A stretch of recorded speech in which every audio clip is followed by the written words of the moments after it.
Hello, hello, hello. Good morning and welcome. You are on the mountain with Nick and it's time for some Splinterlands. But first, we got the one and only Dwayne Infidel 1258 here with us.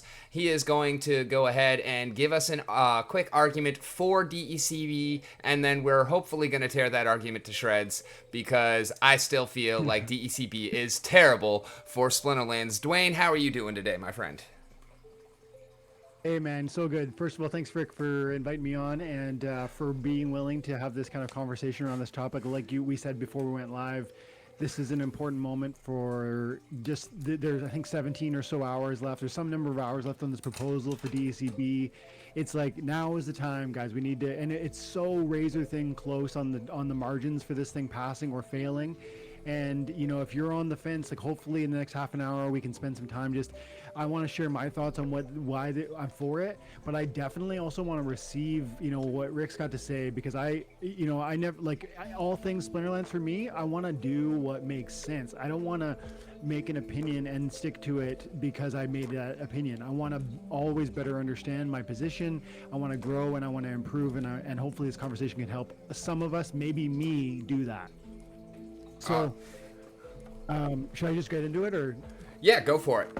Okay, so I think you've heard me talk about it before, Rick. But for those maybe who are watching and might not know my full point or my view on it, I would say I'll try to make it as quick as possible. It strikes me that first of all, there are too many DEC. I think last I heard, 6 billion DEC were created. And we all know that there's a complicated story of why that happened. I think in large part it's because of the SPS airdrop and the mechanics and incentives around holding DEC through that. And then the algorithmic inflation around how DEC was printed when it was being printed and issued in chests. But now here we are. However we got here, now here we are. We got 6 billion out there. And we still got, I think, like 7 to 10 million with an M every new season being created from the leaderboards. And that's and we got rid of the DEC that was coming from the liquidity pools, but the problem is we just have too much. And it does make sense that you want to get DEC back to peg so as fast as you can logically do so that we can begin what everyone refers to as the flywheel, where we need DEC for a variety of reasons. Currently, guild buildings require upgrades. You need to spend DEC. In the future, there's going to be other things also. And as there are these mechanics with which to sink and burn DEC forever, the idea is that SPS is going to then get burnt in order to access or to create new DEC, so that those mechanics, those building upgrades, those survey potions, those whatevers can be created, and those things can happen in the game. So I like that. I think that's where the conversation begins. I think that's an important mechanic. We do need to start, getting going, and it strikes me that's the problem, and that's what we want to fix. And so the question is, does DEC-B do that? I would say that the first iteration of what we heard of DEC-B being this idea where you get 1 DEC-B token in exchange for 0.8 DEC tokens on submission, with a sense of transferability, which just means I could get that 20% bonus by giving up my DEC, and then I could still have a product that in the end did most of what DEC did, but I have more of it.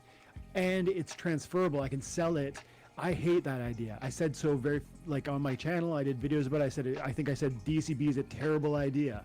And I really fixated on that issue of transferability. I said, if it's transferable, it's going to undermine the value proposition of DEC, because it's ultimately going to be an asset that does much of what DEC does in the form of upgrading guild buildings, in the future form of survey potions, etc. All these things that we want to, but now there's more of it. Like we're worried about there being too much DEC, and you want to give me 20% more. What's going on there? Like, help me understand the logic, and then make it transferable so that it's not even like soul bound. It's not even, and I thought this is terrible, but that issue of transferability was removed from this concept. And then, so now where that leaves me is this idea that, okay, look, the original DEC is burned. It's gone. At first, I thought it went to the hands of the team, and it was like a payment. It was like almost like it was money in their pockets. As I understand it, it's not. It's burnt, deleted forever. So, okay, we now have. I gave you 0.8 DEC. You give me one back in the form of a DEC-B. That's more. That's still a problem. That's a concern. I want to hear your thoughts on. That's an inflation, guys. That's not deflation. That's not getting rid of the supply. It's creating more supply. But it's a new product that is going to be soul bound, that is going to be destined. I like to think of it this way: destined to be burned. It's going to be functional in all of the ways that DC will be from a burn mechanic basis, to fill your guild buildings up, to upgrade those, to do the survey potions, to upgrade your buildings on your land plots, etc. Whatever other burn mechanics are going to create. But it's solely going to sit there in your wallet. It's not going to reach liquidity pools. It's not going to go to the marketplace to trade for cards. It's not going to whatever else DEC can do. And so it feels as though, even though it's an inflation because you're giving me 20% more, it feels as though it's a step in the right direction, because theoretically, and I don't believe 2 billion will sell. That's what's up for grabs here. We could sell 2 billion of our DEC for DEC-B. I don't think that's going to happen. We need to talk about that. But I want to wrap here and just say, I think if even 500 million, if even a billion of the DEC gets submitted in exchange for this DEC-B product, I think what that translates to is 500 million or a billion DEC-B being locked up in a soul-bound sense, destined for burning, and those original DEC gone forever. I see that as progress toward the flywheel mechanic that we all think is going to be really powerful for our game.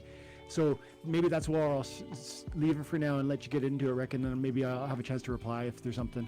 Alrighty, fair enough. And I agree with the vast majority of what you said, up to the point where you, after realizing that it was burned and soulbound, that you think that it's a good thing, because the idea behind it is sound. We have too much DEC. It's actually 6,251,723,019 DEC currently in supply. I just updated this literally 10 minutes ago to the accurate numbers. So it's accurate as far as Kaiokiz is accurate.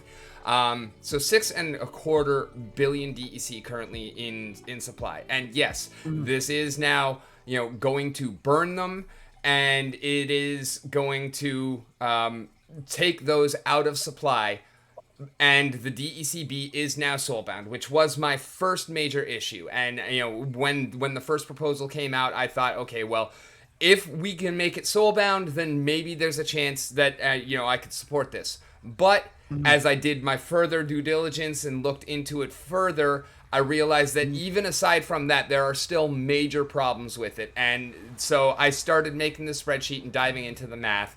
And let's go ahead and break some of that down now. So I also disagree that the 2 billion aren't going to happen. If this passes, when that sale goes live, I don't see it lasting more than a day or two. Can I say one quick thing there? Because I do agree with you. I think, but I just say that what I said about that is, I actually think smart money will use vouchers to get this trade into DEC-B, because I think the math shows, and maybe you can speak to this better. It looks like you've done some good charts here. I think the vouchers produce more DEC-B than DEC, like on a US dollar comparison. So I think the 2 billion sell, but I think probably half of it at least is voucher sales, which you might argue is good, and you might argue is bad. I feel like I'll leave that to you to lead us there in that one. Yeah, I agree with you 100% on that, actually. So best case scenario, and this is if the bill works entirely as proposed, as intended, right? If we were to not burn a single voucher for it and instead just burn DEC to eliminate that from supply, that would result in we burn 1.6 billion DEC to mint 2 billion DEC-B. So that would give us a resulting circulation of 4.651 billion DEC. And with demand and all things being exactly the same, which of course is not how it would work, but just for illustration purposes, would take the price of DEC from 59.459 cents for the 1,000 up to 79.910. So that would basically get us about halfway from where we're at now to the par value that we're trying to reach. So it looks pretty good, although even on the surface, even without doing any deeper dive, you realize that this is still only getting us halfway to where we need to be. It's not going to get us to the flywheel effect. But on the flip side of that, when you consider that DEC-B and DEC are effectively the same thing, granted, you can't use DEC-B to buy cards or packs, but the only way that we're going to significantly get through this circulating supply is by burning DEC. And we would not be burning DEC as long as there is DEC-B to be burned. So therefore, it is an additional supply that has to be gone through before we can make any kind of impact to the amount of DEC. And that's therefore I'm basically lumping them together as effectively the same thing. So we're looking at an increased supply of 400 million, and this is best case scenario, which is an increase in circulation of 6.4%. That's going to give us a total combined supply of 6,651,000,000, which is going to give us a fair price of 55.883 cents for the 1,000. Now, as you alluded to, the smart money is going to go with vouchers instead of DEC. That is the better opportunity for a personal return. And so the worst case scenario, if we were to burn every single voucher that we have, which also we know this is not going to happen, that would quickly become cost prohibitive. But if we were to burn all 7,026,913 vouchers that we have, that would be a net result of 1,405,382,647 DEC-B, which would leave 594,617,353 remaining, which would result in a further burn of 475,693,882 DEC. That gives us a resulting circulating supply of 5.776 billion and brings our price up to 64.35 cents on the 1,000 as, at face value. However, again, the increased supply on the other side of the smoke and mirrors, because that's really how I view this, is it's making the tokenomics on DEC look better by actually making them worse because it's transferring the bad part to DEC-B, but we still got to pay that price. As 1.405 billion that got created from vouchers with no DEC burn whatsoever. And then we have an additional 118, almost 119 million that is created from the DEC into DEC-B. That gives us an active circulating supply of 7.776 billion DEC-B, or DEC and DEC-B combined, which leads us to a fair price of 47.8 cents after we increase circulation by 24.38%. And again, we know, we're not going to burn through every single voucher. I believe what we would actually see is something more akin to this row here, the middle ground, where we burn roughly half of vouchers, and then the rest comes from DEC. So that would be 3.513 million vouchers, giving us 702.7 million DEC-B, and then 1.3 billion comes from burning DEC, which would be 1.03 billion. And that gives us a circulating supply of 5.2 billion and a post-burn price of 71.29 cents on the 1,000, and gives us a total actual supply of 7.2 billion, equaling 51.5 cents on the 1,000 after our change in circulation of 15.39 cents. And then I went one step further and did the math for what it would take for us to actually get to that par value. And this is if we didn't burn any vouchers whatsoever, to get us to that value of $1 for the 1,000 DEC, we would have to have a post-burn supply of 3.717 billion, which would mean that we would have to burn 2.534 billion. And that would give us a net result of 3.041 billion DEC-B, which would give us a total circulating supply of 6.758 billion and would actually give us a fair price of 55 cents even for the 1,000, because that would increase our circulation by 8.1082%. And I've also Go Lots ahead. of comments, like just in there on like just so many numbers, and I want to kind of grab a couple things so that we can pull some stuff apart a bit. So helpful. Thank you. When I looked at or listened to you talk about the one important point I want to, like almost a concession I want to make, is like I hear you when you say that DEC and DEC-B are going to carry some of the same utility. I think you kind of framed it like most of the same utility. I might pull back a little on that, but that the amount of similarity, like specifically right now, it's going to be the guild buildings, and that is, I think guild buildings are like a relatively minor sink. But like if you need a guild building upgrade right now, you're going to spend DEC and it's gone. Versus if you can get 20% more tomorrow, and you still need that guild building, well, you know what I mean? Like it's not as if this is going to translate to such an immediate erasure of essentially a desire for like it's not gonna this isn't gonna be static. This trade isn't gonna happen and then all that DEC-B disappeared. It's actually this trade is gonna happen if it passes, and then all that DEC-B is going to essentially sit until those whales are ready to utilize it on guild future upgrades or land future upgrades, which is maybe months away, as you pointed out in our recent conversation.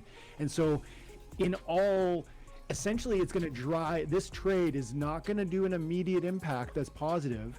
It's going to negatively increase the number of tokens that are going to satisfy the one use, which is guild buildings. So in the short term, I do agree it's probably going to be a negative pressure, but I didn't really hear you comment on the fact that they are, although they're satisfying and they're almost distracting, they will distract from actual DEC, because why would you use DEC for that one condition that it can be used in when you could get a 20% bonus through doing this, right? So I see that, but what about the fact that they're destined to be burned and they can't fill other needs? Like even in the article it talks about like packs, but that would have to go to the DAO. It says it's like maybe we could use it for packs. It really feels like once this happens, it's not going to be an immediate benefit, but I feel as though it's like a line in the sand. Those are going to get burned in one of the burn mechanics that will exist. They're not going to be cycled back into circulation. They're not going to reach the team as some sort of payment that's going to then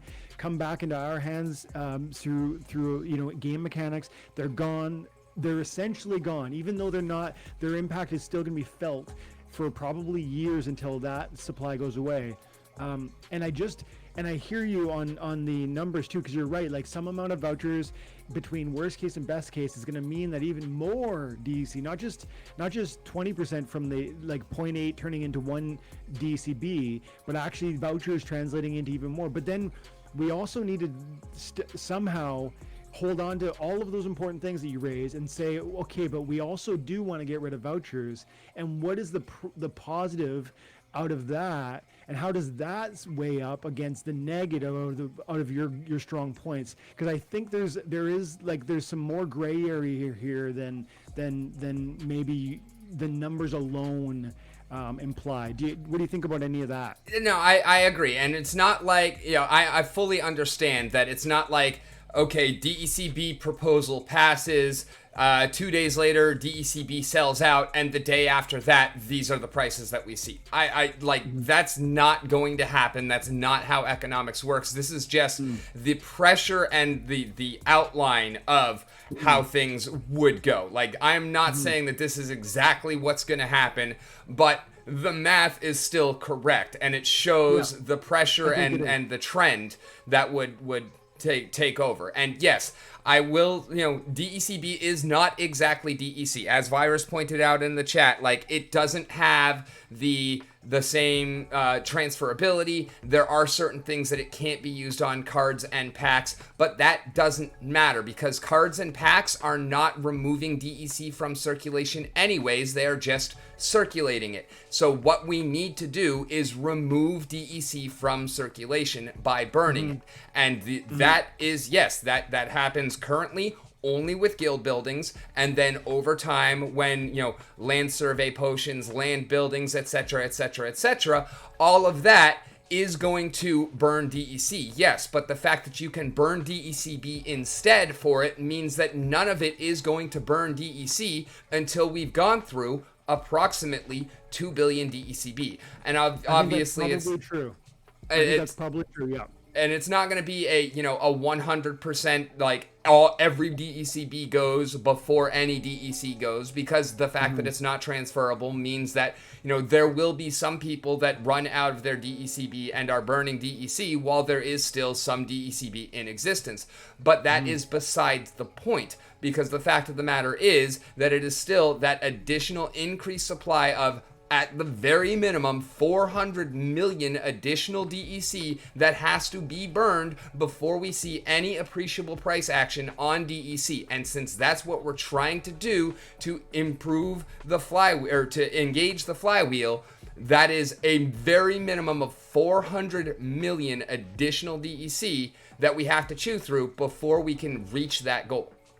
And I saw, or I heard that you were talking about the leaderboard payouts and whatnot, and also the video that you made and that other people have talked about with regards to burning the current reward cards. And so I did the math on that as well. And I went through and I actually noted every single leaderboard payout prize. You can see all of that here on the spreadsheet.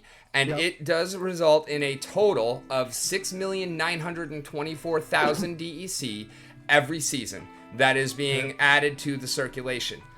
And while I'm not saying that that doesn't need to change, it is a drop in the bucket. It is literally 0.11% of our circulating supply.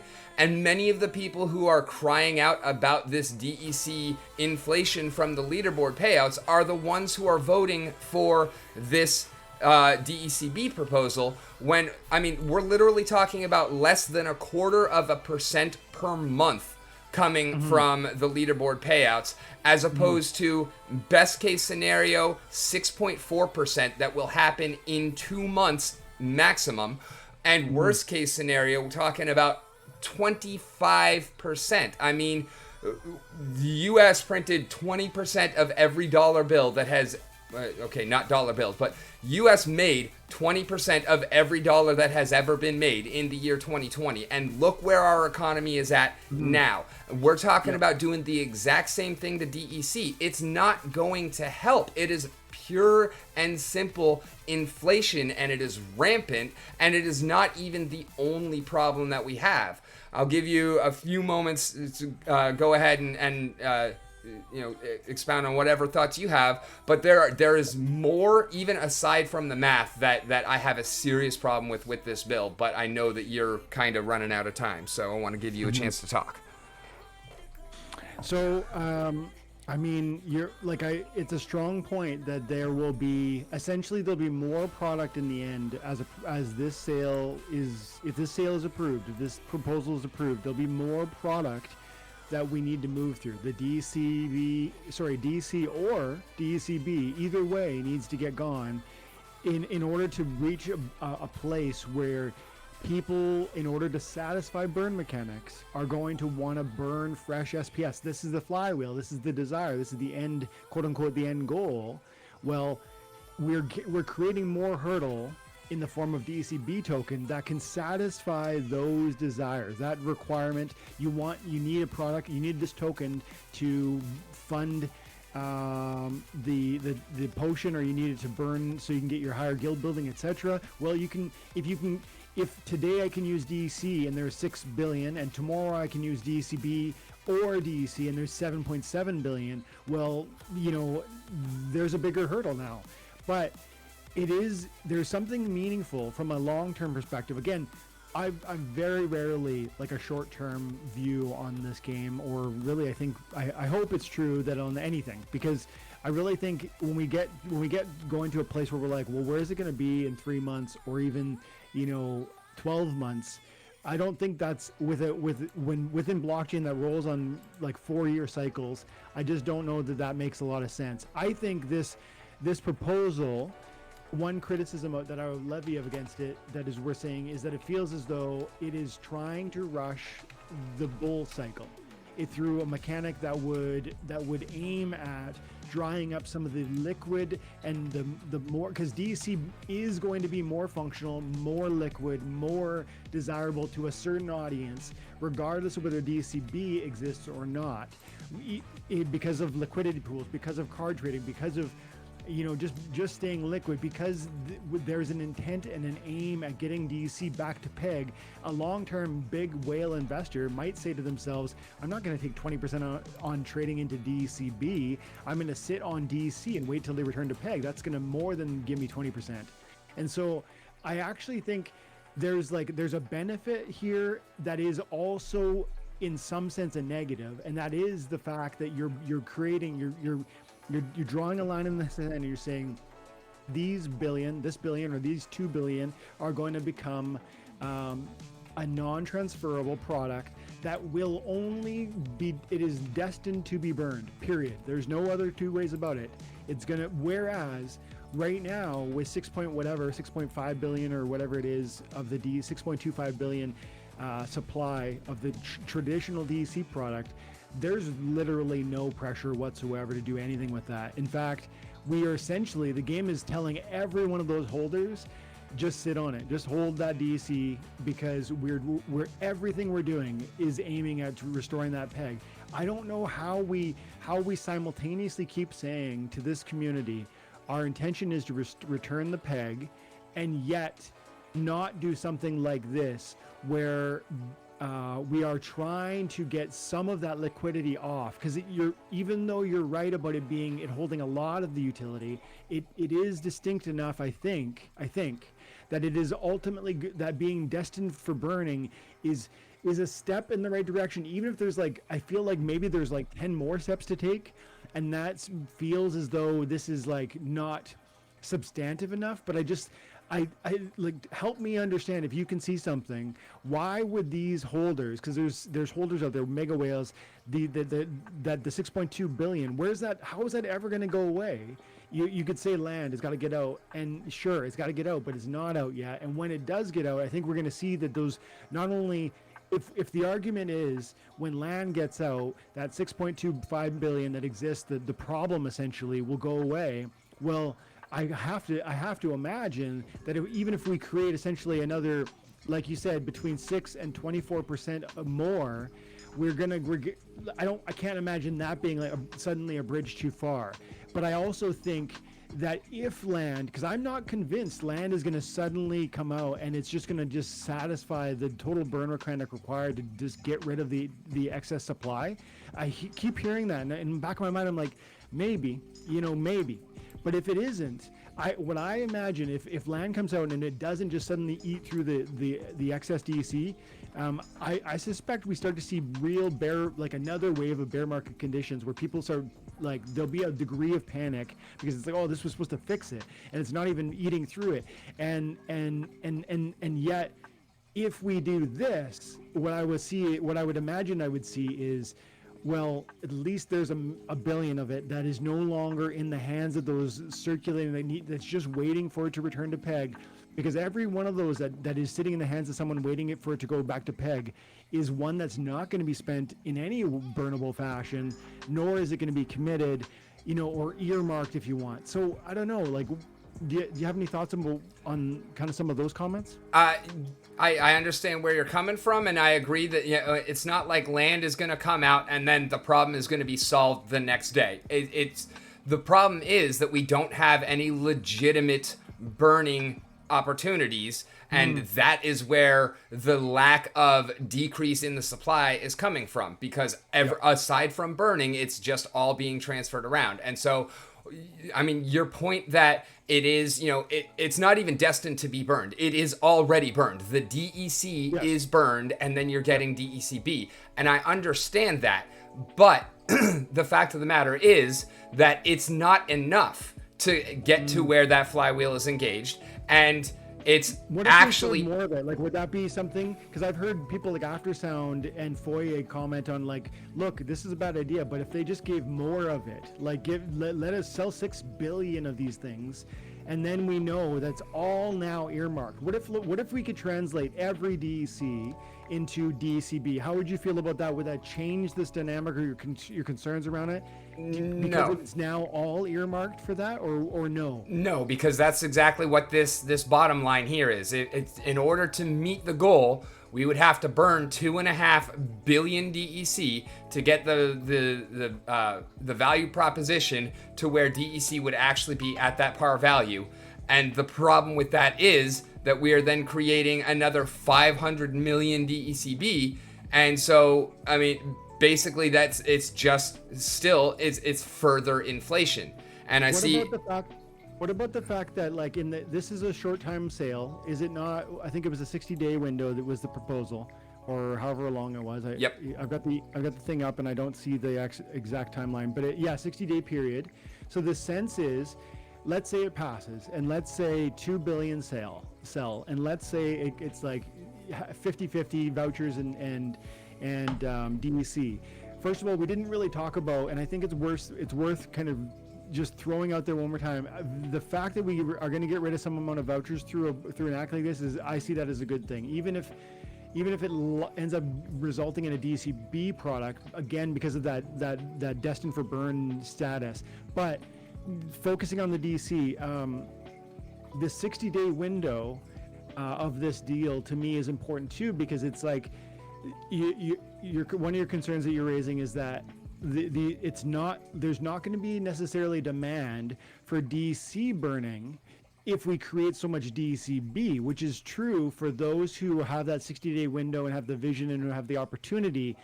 It's primarily going to be whales, right? It's not going to be the average guy with 10,000 that wants to in 30 days, or even probably it's not. It's going to be, you're right, it's going to sell really quickly to certain hands that have crazy amounts of vouchers or crazy amount, and I think that's why you pointed before we went live, voucher prices are ticking up, because the value was like, last I looked at it, was something like $400 worth of vouchers got you $1 million DEC-B versus $500 worth of DEC would do the same.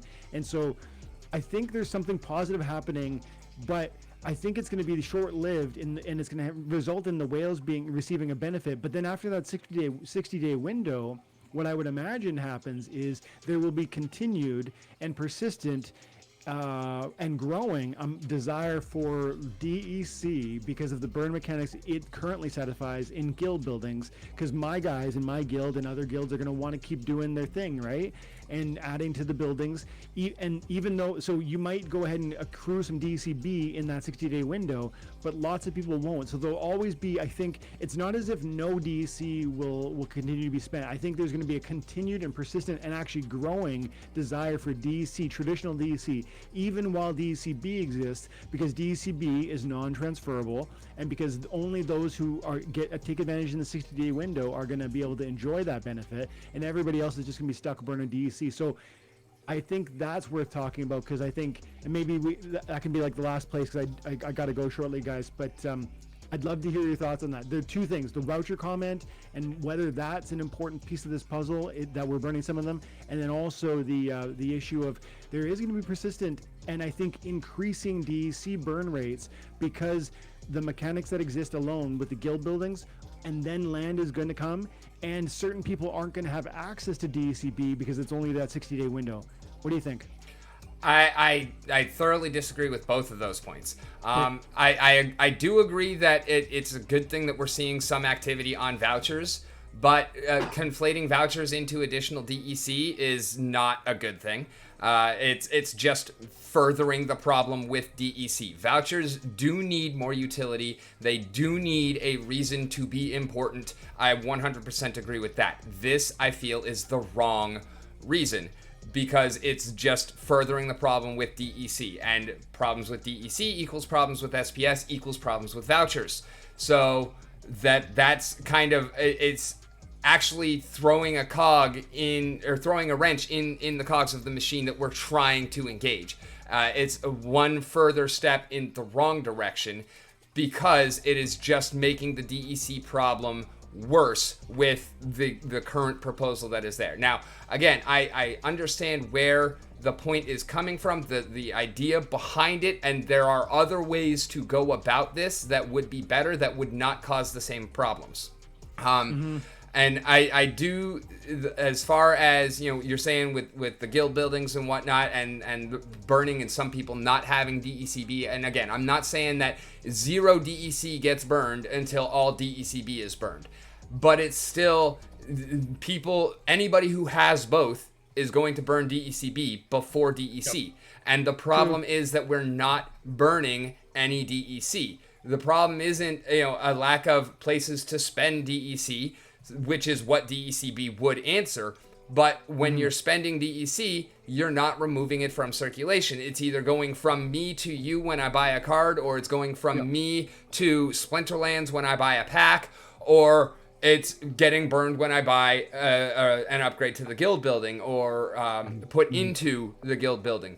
But for that burn, DEC-B already has that outlet. So your argument that, you know, there's going to be an increased demand for DEC, I don't see that actually happening, because there is DEC-B for those that have it, and for those that have it, and for those that don't, there is going to be the same demand that there is currently. There is no increase in demand anywhere in that equation that I see. But the same demand, with a lower supply, is an increased demand, proportionally speaking. And yes, then that's what, you know, this DEC price post burn, that's what this column represents. Because yes, for those that don't have DEC and can't get it because it's all been sold and that is over, that does exist. And so we would see a short-lived and small increase in price, because DEC is liquid and DEC-B is not. But that short-lived and small price increase is not substantial enough to get us to where we need to go. And it is, over time, going to work against us, because, again, as we do start burning DEC, we're not going to be burning DEC. Instead, we're going to be burning DEC-B. And that is why we're not going to get to where we need to go as fast, because now we have that much more additional obstacle that we need to get through before we can actually make any progress. But then it feels like I'm hearing you, and I you know, I feel like they're strong points, but at the same time I just feel like it's a magnitude problem. Like, it seems like I can't see how you would. It seems like you would. I don't think you answered earlier when I said, what if they burnt more of it? Or, sorry, what if they exchanged more of it? Maybe you answered and I didn't hear it. But I just feel as though, like, if we somehow could get rid of all of the supply of DEC, even if it created let's say 25% more DEC-B product. Remember, it's going to end up in certain hands. It's not going to go to every Joe out there. In fact, it's going to go to, like, probably 1% of the community. It's not going to go to 98% of the community. It's going to go to 1% of the community, and yeah, they're going to be set, in a sense, for their future operations through the essentially whale kickback that is this proposal. Because I'm not going to mince words. It strikes me that this is like a benefit to those who are voucher whales specifically, and DEC whales secondarily, and I am neither. And that's a problem. But at the same time, if we got rid of literally all of the liquid supply by giving this kind of sweetheart deal to those who have the value to essentially make this trade happen, to buy up that DEC-B through the 60-day window, and I don't mean 2 billion, I mean 6 billion of it. Get rid of, like, from what I've heard, it would delete all of the vouchers. It would delete, I'm talking about deleting all of the DEC. And then I can't imagine how that wouldn't begin the flywheel, even if you've taken essentially, because it's only going to be 1% of the holders that get that benefit in that window, because it's going to be the whales that take advantage. But then there's going to be 98% of the community is going to still need access to do building upgrades and whatnot. And then when land comes, all that stuff, that's going to be even, I don't know how that doesn't, that feels like it's going to be a positive place to reach. And I don't think we're going to, and part of why I would support this proposal is because I don't think that they're going to stop at 2 billion. They even say in the article, I couldn't find it for you right this second, but it's like, I know exactly where it's at. In my video, like I went pretty hard on it. It's like, they're going to do this again. They're Yep. going to do this again and again and again And until that's they the get rid of all the DEC. That's the bigger part of the problem, is that it's not over when this happens. Once implemented, the SPS stakeholder community can vote to conduct a sale of a specified amount of DEC-B tokens at any price in DEC and or voucher tokens at any time and for a specified amount of time in order to help bolster the demand for DEC when and if it is needed. This is the bigger part of the problem, because this opens the door for like the top 100 DEC and voucher holders, the top 100 biggest whales in the game, to throw in together, and because they have enough SPS weight to force the issue, they can then propose a sale for however much DEC-B tokens at a price of 0.000001 DEC apiece, and enforce a minimum of 1,000 or 1 million DEC in order to be able to buy in, and therefore completely crash the economy. And I'm not saying that this would happen. Thankfully, I have a little bit more faith in most of our whales than that. But the fact that it opens the door for that to happen is unacceptable. Yeah, I think that's almost like a good segue, and maybe like a nice place to end, because I think I have to push back on the idea of like that once implemented, the SPS stakeholders could conduct the sale, like essentially another sale, and you said that could translate into them using their essentially compelling the community through their massive stake. Well, one thing that we have to admit is that there's already been proposals, I forget which one it was, but that have failed. So the community has been able to say no, and also they're on the precipice of saying no to this one. And although I'm hearing some of the critique, I feel as though at the end of the day, if we get all of that liquid DEC with its transferability, which to me strikes me as the real problem, it's being handed back and forth, it's being market traded, it's being sat on while the team is assuring those holders we're going to get this thing back to peg. And it's like, it strikes me as that the community is not. I don't think there are. I love that we can vote on these things. I love that there's a window there for them to maybe offer more of it. I actually think our community has shown resiliency in being able to direct and say yes or to say no at times. And I hope and I believe, maybe naively, but I believe that is a positive thing that will allow us to, navigate significant hurdles. And I don't know. I can't see how to agree that if they locked up all of the DEC, how that wouldn't be a good thing. It strikes me that it would be. And I think that would begin the flywheel mechanic, and it might start slow because you've got those whales are satisfied, they're satiated because they've got their DEC-B product, which is going to satisfy their need. But there's still 99%, 98% of the community that's going to constantly need that didn't get a window, couldn't really meaningfully take advantage of that 60-day opportunity. Because even if I get 100,000 DEC-B, that's not enough. Like, even I have like a medium to high level guild, and you know this, Rick, but not everybody will.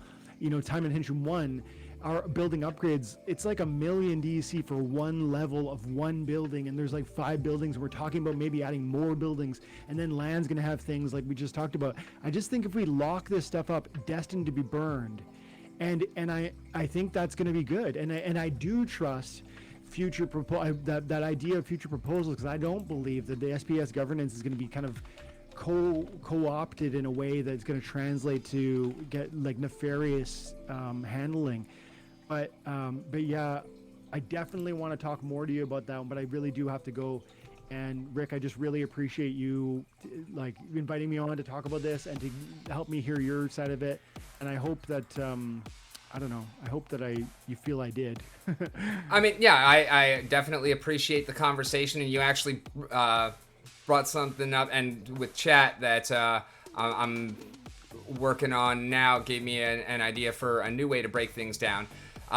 So I am still firmly against this, and I believe that it is a terrible thing for the game as a whole. I'm still believe that it is extremely problematic, but I obviously I can't convince everyone.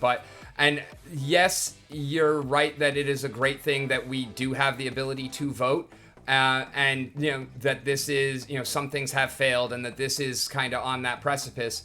But the fact of the matter is that we have some of the whales like Halazor. I don't know if he's in top 100 or whatnot, but he is definitively voted against this. There are other whales that have voted against it because they see exactly what I see with it, and the problem is that if everybody in that top 100, top 150 or whatnot, and I'm not saying I know exactly where that cut point is, but there is a break-off point where if everybody above it voted for, then it does not matter if everybody else votes against, because it's going to pass. Because the fact that it is weighted the way it is, and you have like 12 million SPS on one account, 6.5 million, 6.5 million, 5.5, 5.2, like these votes carry so much more weight that the rest of us just don't have a chance to overcome them if they all vote in the same way. Like, then that is a possibility where it opens up that, okay, and again, I don't think that this is a realistic expectation of something that actually would happen, because I believe in our community more than that. But it opens the door for the possibility for abuse on that grand scale, which is unacceptable. Like that's we do have to be diligent at like that and that conversation. And individuals who are listening to this right now need to take seriously SPS stakeholding and governance, and stop pointing fingers at like those out there like, oh, they need to make good decisions because if they don't, the game will be screwed. No, we individually need to make good decisions in acquiring a voice through our SPS investment, putting our money where our mouth is so that we can be part of that direction, sort of that leadership. Because there's definitely, I haven't been reading chat, so I don't know what people are saying, but there's an audience to this game that will point at the self-serving whales and say to themselves, like, it's not fair, they can control everything in this. It's like, well, guys, become a whale, get invested, become part of a guild that has a voice, take actions, like make forward progress. Don't just kind of point at those evil guys over there who are doing what you're doing too, which is being self-serving and trying to find direction. But I think also loving this game. I think that's the commonality between the rich and the poor who are here still at this bear market point. They believe in what Splinterlands can be, even if they're nervous about some of these kind of tripping hazards. And so I get it, and I think you're raising a good question. But I think part of that is one, those guys are part of this community, and I see them voting in different ways. Let's watch that, and let's give respect to those who are voting. Like you said, Halazor is saying no. Like, that tells you something about what sort of whales are doing in this game. They aren't of one mind. They are pulling in different directions, and that's a good thing from a governance perspective. And each of us has a chance today with 2-cent SPS to take a bigger bite and have a bigger voice. Are you going to do it, or are you going to point fingers at these guys and say, you better figure it out, guys? Because that's not going to help. Yeah, absolutely. Like, it's not in any sense a perfect situation. But we've got, we're doing what we can, and it is super important for everybody to not just acquire and stake SPS, but also to do your due diligence, to look into things, to figure out not only what you want to vote, but why you want to vote that way. Because it's super important, and every single one of these proposals has long-lasting implications for the future of the game. Yeah. Dude, good stuff. I'm going to get out of here, guys. Thank you so much for your time. Appreciate you, Rick. Anytime. Thank you for joining us. Bye, guys.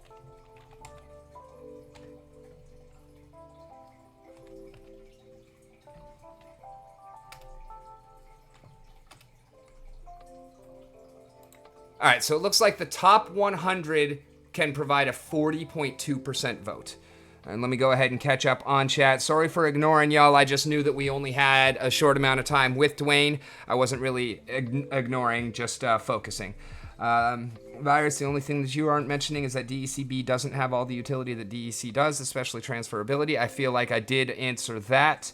Westwin, my thoughts are that DEC should only be used for DEC-B. The voucher should be used for promo cards that will be sold every quarter. I 100% agree with that. Vouchers do need utility, but this is the wrong utility for them.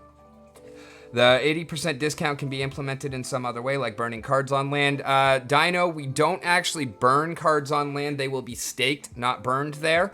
But I do agree that there is another way that we could implement that discount, and I can go ahead and elaborate on that in a moment. Oskew says it is not a substantial enough discount.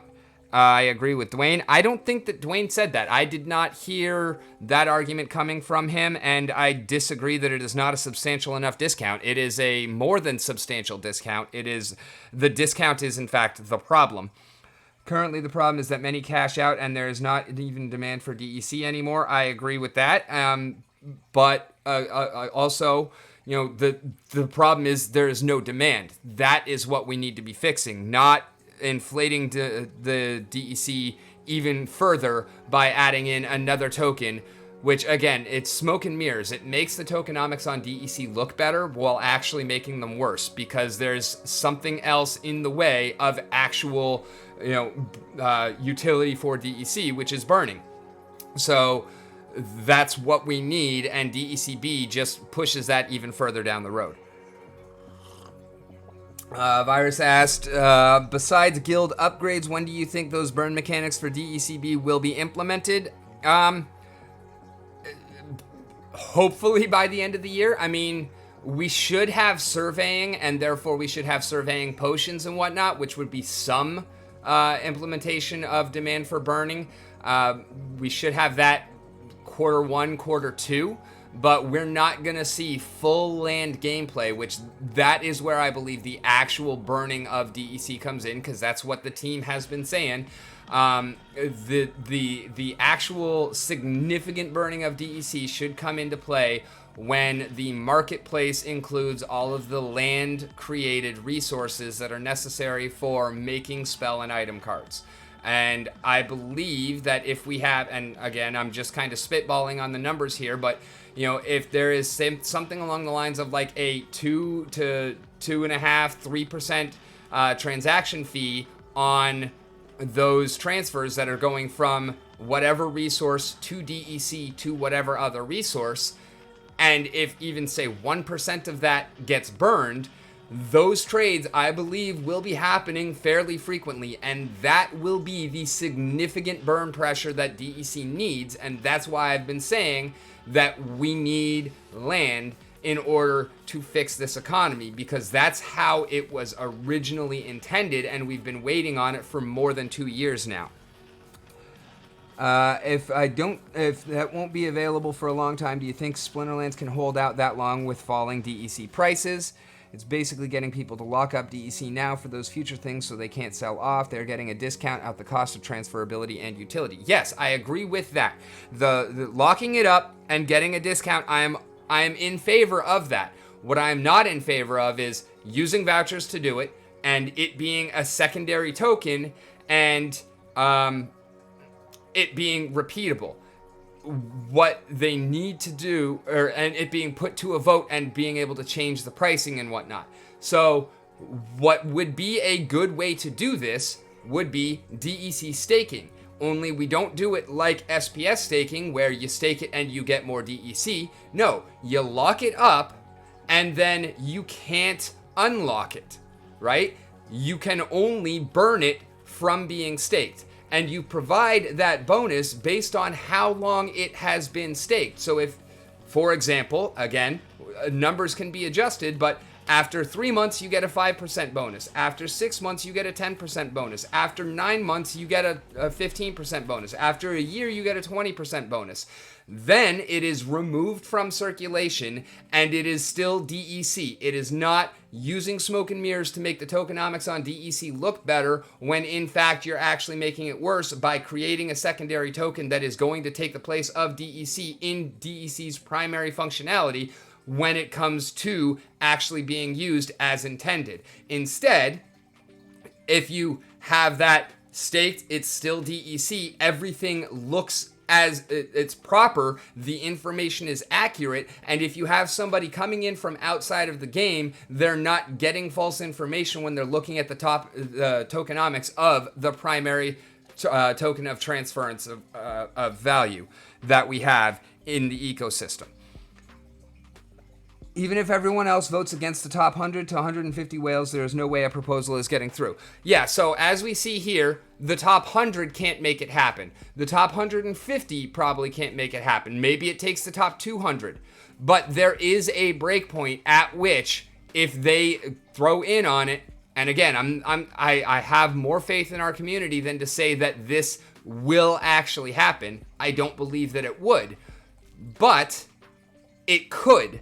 That's the point I'm getting at. It opens that possibility, and that possibility is unacceptable.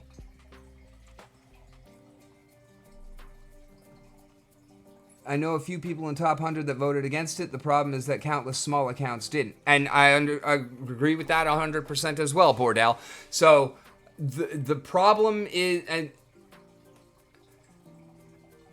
I understand that every individual player stands to benefit from this on an individual level on the surface. Because yes, it's a 20% discount that you're getting, I'm getting, everybody's getting. It's the opportunity to burn otherwise almost worthless vouchers for DEC-B, which can have more utility in the immediate future and in the long-term future. Like, I understand why people would vote for this, because on an individual level, you stand to gain from this proposal passing. Even I do. I don't have much vouchers, I don't have much DEC, but I do have a guild that I contribute DEC to on a regular basis. And the fact that I can use DEC-B for that, like when the proposal came out, I actually went into my guild's Discord and I said, hey, maybe stop putting DEC into the guild buildings and wait for this proposal. And, you know, if it does pass, then take advantage of that 20% discount and make your donations more impactful. Like, yes, that is there for each and every one of us. But the fact that it is going to hurt the game in the long run, and hurting the game hurts us all on an individual level. So that personal gain is short-sighted because of the fact that it is basically negligible in the face of how much it is going to hurt the game in the long run. Except for those players that have, 100 million DEC or whatever. Like, there are definitely players for whom the personal benefit outweighs the potential harm to the game itself. And those are the ones that I'm worried about, because not only are they going to take advantage of this fully, and like, I've had conversations with whales who are not intending to burn DEC. They're gonna burn all of their vouchers, and that is just further causing a problem. It's going to help the price of vouchers, but it is not going to fix the price with vouchers, because once it's over, what happens? Okay, we had a spike in vouchers. They might go up to 15, 17, maybe even 18 cents. I don't see them going over 20, because at 20, you are receiving peg value on the DEC or the DEC-B. So it's not going to push vouchers over 20 cents. And once it's all over, we're still making 40,000 vouchers a day. They still have no utility. So it will just start to decline again. The problem with vouchers is no utility, and this is a temporary stopgap on that. Just like the problem with DEC is no utility, and this is a temporary stopgap on that. And yeah, Virus, no, I agree with that 100%. That's why I'm saying, like, I don't see this actually happening. I'm just saying that it opens a door for the possibility, and that would allow somebody like, say, I don't know, Sam Bankman-Fried to come in and drop $100 million on DEC, on SPS, buy up a significant portion of the circulation, stake it, and then cause something like this to happen. Obviously, one person wouldn't be able to do it by themselves, but if they could get enough people to throw in with them, it is entirely possible that an outside force could manipulate things to make that happen. And again, the fact that it is now Soulbound makes that a less likely scenario because they would not have the way to liquidate and then take profits. But the fact is that it is still there, and it is a way that the economy could be destroyed. And I mean destroyed, because if something like that were to happen, it would honestly, I feel like, be the end of the game. How much staked SPS do we need to make a difference, though? Well, I mean, even one counts. Not for very much, but even one counts. Like, as you see here, 821,000 is the number 100 staked SPS, and that is 0.17% of the total. And I'm actually going to change the numbering on this. I really don't like that.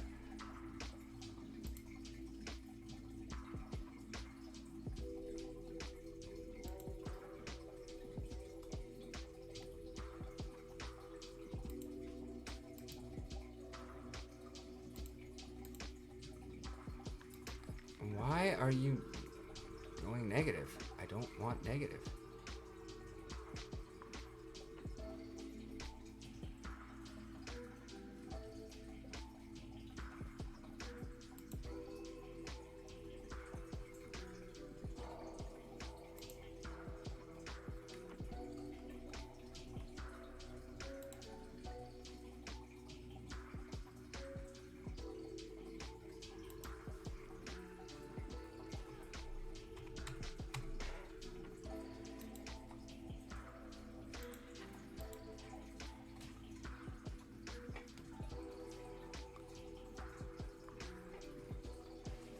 So yeah, I'm definitively voting against it. I've already done so. I still believe that it is, terrible overall for the game, and I hope that I've put enough information out there to convince at least some of you to vote against it as well. And back to the point that Dwayne was making regarding the DEC burning of cards. You can see here that and this is the amount that we're getting for burning a max level. If you burned a max level gold Oceanus, you would only get 52,500 DEC. Like, this is a negligible amount. It is 8% of a percent of a percent. Like, that's a drop in the bucket. This is not what's causing the problem with DEC. This is not what's causing the problem with DEC. The problem with DEC is the fact that we've already got $6.25 billion and we have no utility for it. So I'm not against changing the leaderboard rewards from DEC to something else, as long as it's not SPS. As far as I'm concerned, it could be merits, it could be packs, it could be whatever. But even if it stays as is, I mean, less than 7 million per season is not not really a problem. It's, that is the problem. We're talking about a ridiculously small amount as far as the end of season leaderboards. So could it be changed? Yeah. Would it be helpful? Sure. Why not? Is it actually a problem? No, I don't believe so.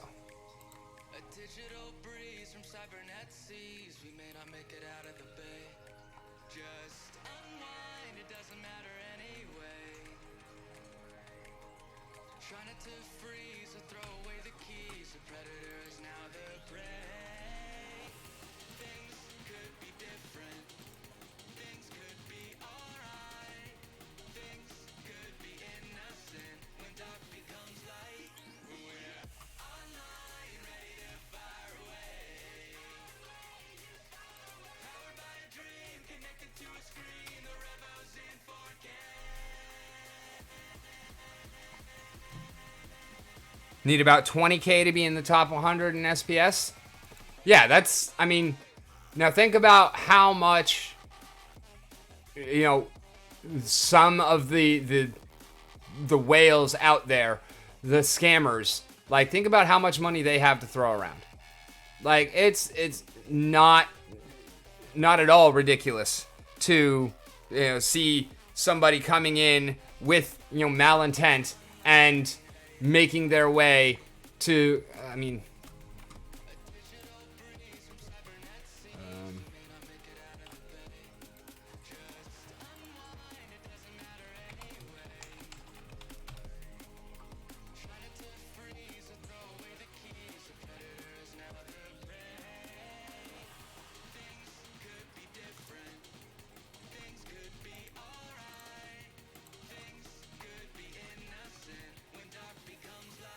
oh, wait, no, I didn't want a new one. I want...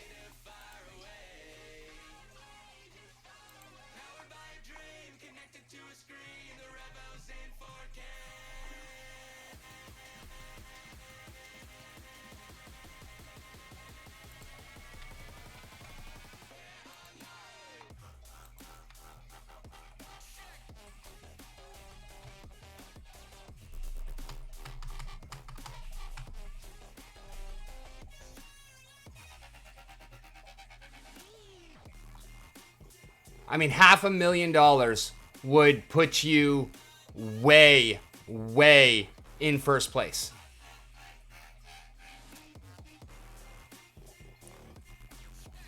Like, literally $492,759.60, which, granted, that's, you know, at the lowest, or at the current price, which would change over buying that much. But, you know, just for kicks and giggles, $500K would be enough to buy you almost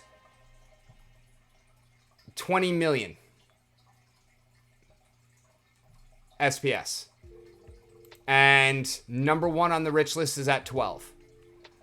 So $500,000 will absolutely get you well into first place, even with the, you know, the price impact that such a big order would make.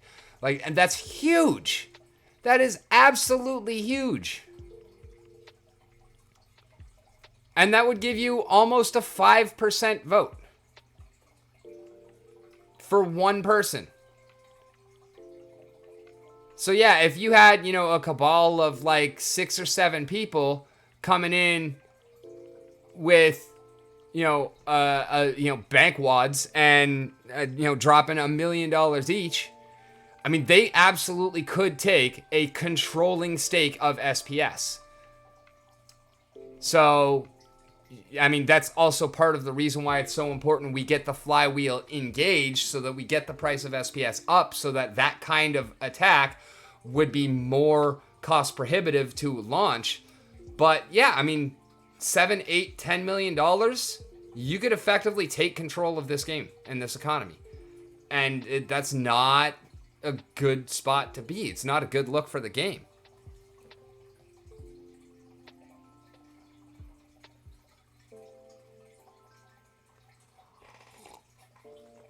I need to buy just about 6 million SPS and I can swing it in the last minute. Yeah, let me just go ahead and knock that out real quick.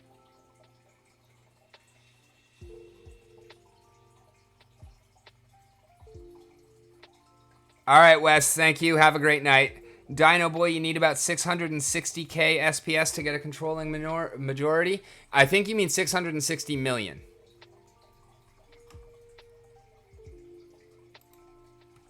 Because the staked SPS current total right now it is 475 million. So let's go 475 times 0.67. You would need 318 million to be able to single-handedly outvote the rest. 318 million staked SPS, which actually would be, let's...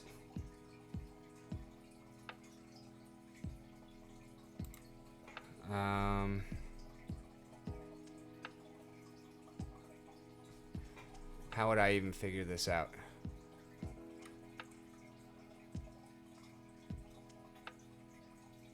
Because you would also have to buy, you would be adding to the staking pool. So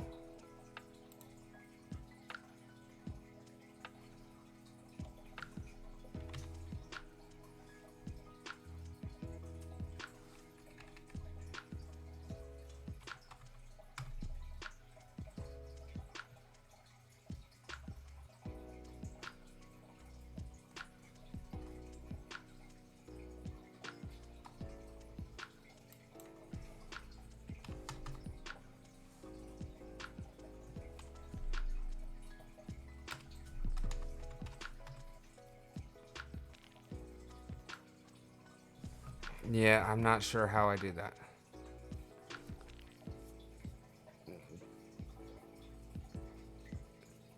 Total circulation is around 1 billion, yes, but only staked counts. Circulating SPS does not vote. Only staked SPS votes.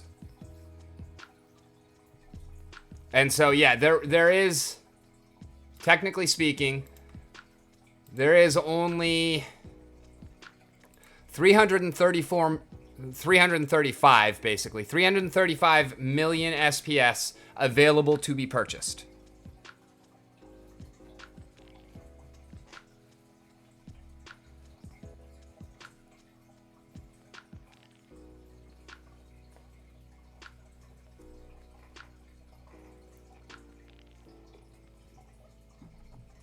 But still, that would be enough to... Yeah, there we go. Okay.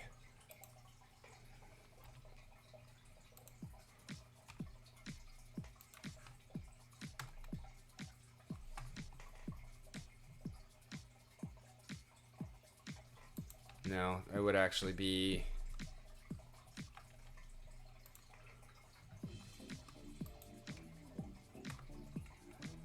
If you were to buy up all currently liquid SPS, you would effectively, and then stake it, you would have a 35% vote. One person.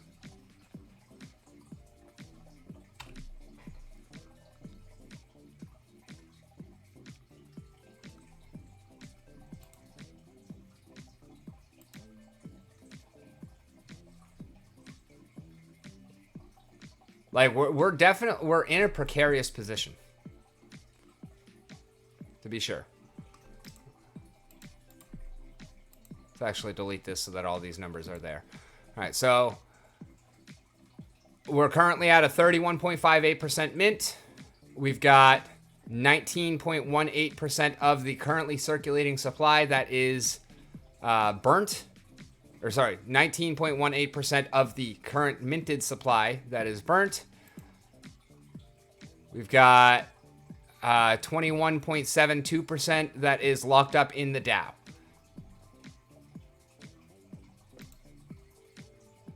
And 35.36% that is currently circulating. So that is, you know, if someone were to buy all currently circulating SPS, that's what their vote would be if they were to stake it.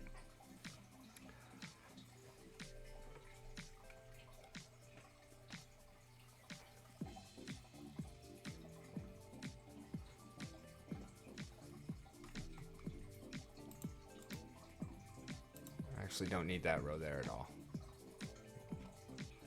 Never mind. I don't feel like fixing all those equations.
Okay, why are you not splitting there?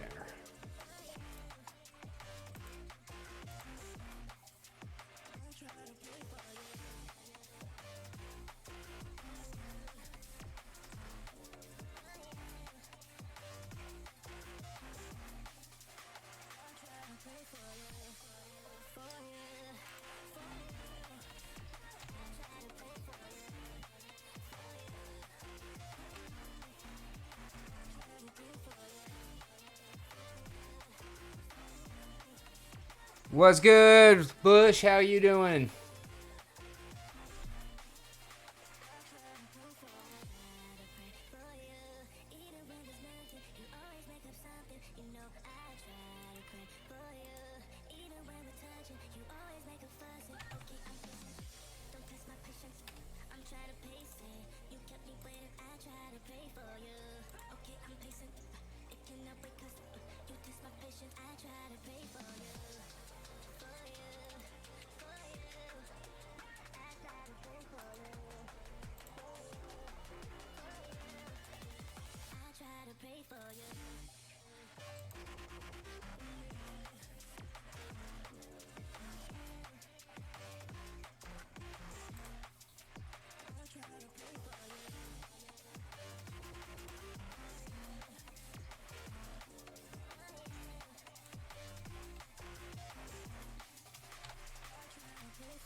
Looking at the SPS rich list and figuring out how.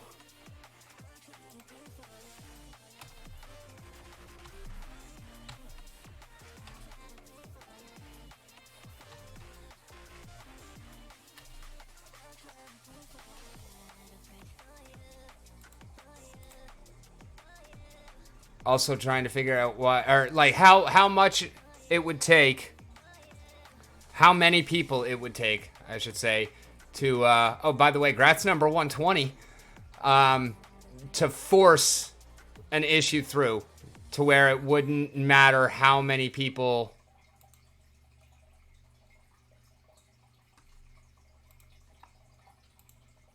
Okay, why is this not copying all of it?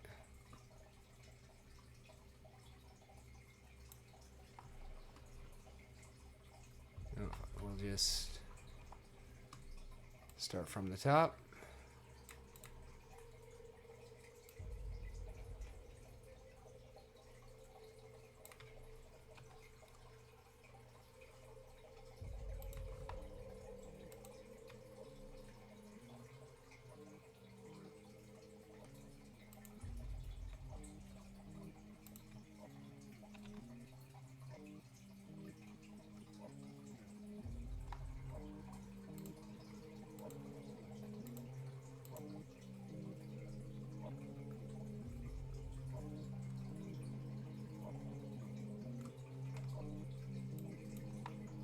Again, why are you not working?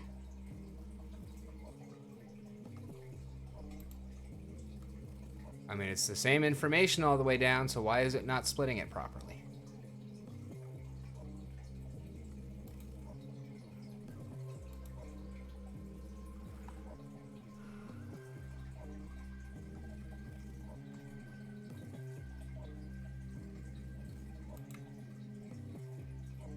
Oh, it is.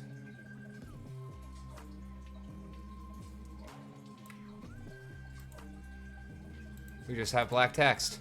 LOLs. Ha ha ha ha ha.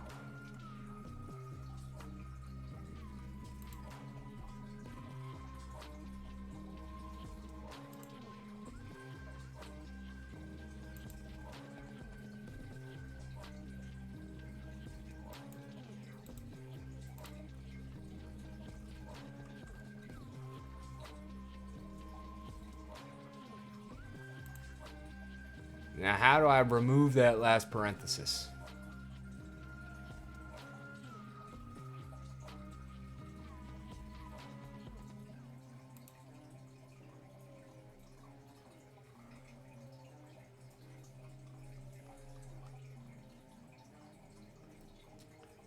.13%.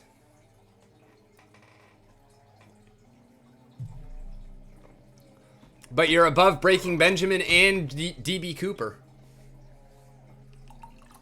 So I think that's saying something.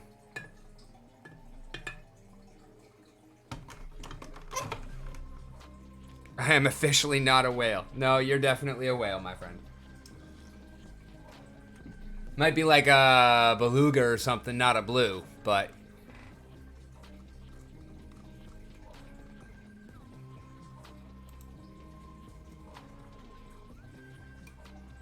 Does it actually say up here? Okay, yeah, so actually top 200 is 51.68%. So it would take more than the top 200 in order to force something through. So that is, I guess, makes me happy. Oh, Dino, Hollow's already firmly on our side and a no to DEC. No to DEC-B, I should say.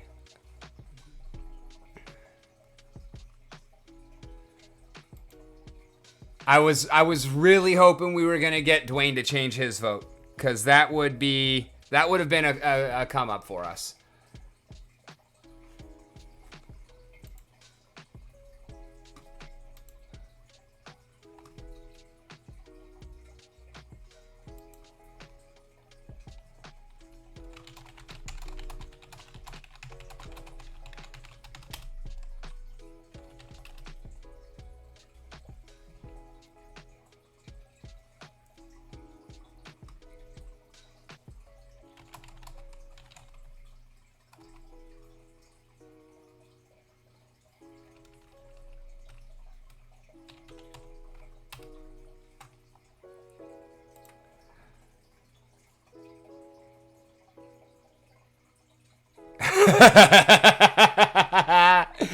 Oh, Hollow, you're awesome. I love it. Yo, yo, yo, what's good, Jim? Oh, there. Welcome to Splinterlands TV, courtesy of Maxmaka. Yay. Maka. Hollow, you're also welcome to hop in the voice channel if you would like. Alazor. I don't even know that guy. Jim's like, no, I don't want to be out-bearded again. Oh, Hollow's technically at work, so you don't have to worry about it, Jim. All right, cool. Yeah, that's what I thought. So what have you been up to? Well, right now I'm eating a Lunchable, so living my best life. I would say I was surprised, but then you would have the opportunity to say Lunchable. So, is there some milk with the Lunchable? Oh, shoot. No. He's like, I knew I forgot something. And I'm with you on that 100% as well, Bushwhack. I'm not going to vote for it, but I am going to take as much advantage of it as I possibly can. That is, of course, to say not very much, because let's see what I got currently. Well, I got 2.5 vouchers, and, oh, hey, I can deposit in HBD. Nice. What's up? I said, ooh, piece of candy. Nice. What kind? No, I don't have anything. Liar. I was saying for you, you were like, oh, I got this. Ooh, piece of candy. Oh, no. Nope. Yeah, I have no DEC on Hive Engine, and I got 71. Woohoo! How many vouchers do you have? 2.5. Total? Yeah. Oh, did you have to sell your other ones? Yeah. Gotcha. Yeah, rent came up, and yeah, I have some cards left, but I stripped out all tokens. Gotcha. Thanks, Obama.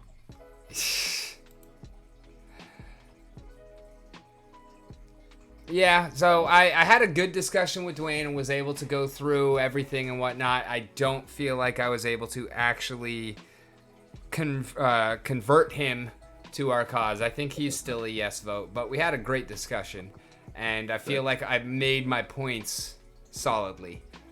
Okay, that's good.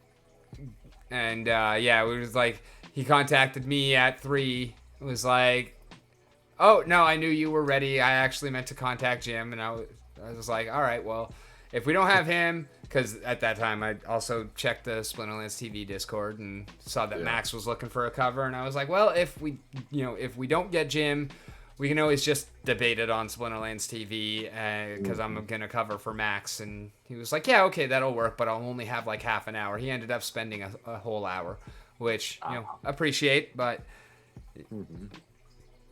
Dino says, rich man, I have 0.175 vouchers. Hey, that's still more than an eighth.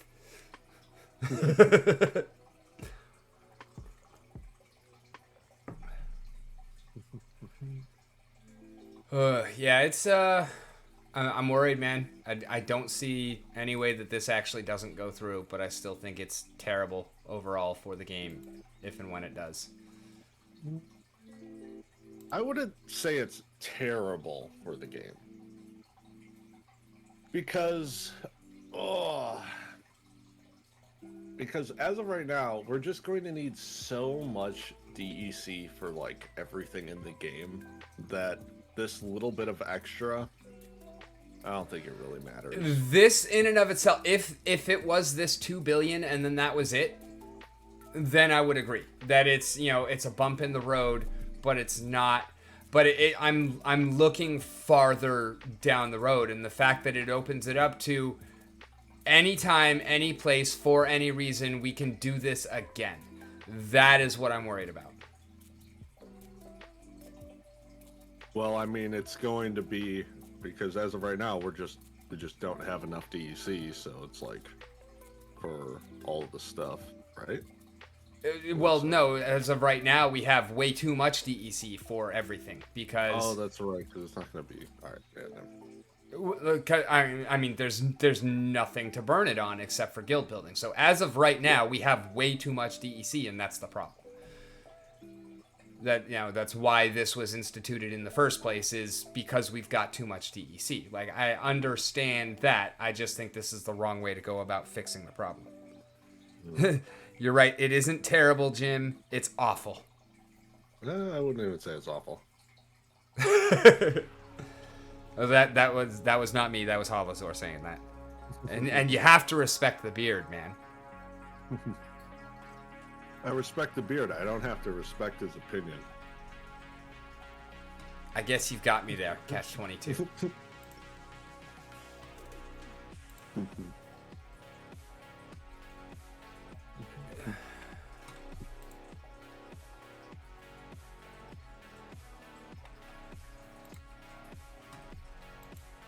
So Halazor, when we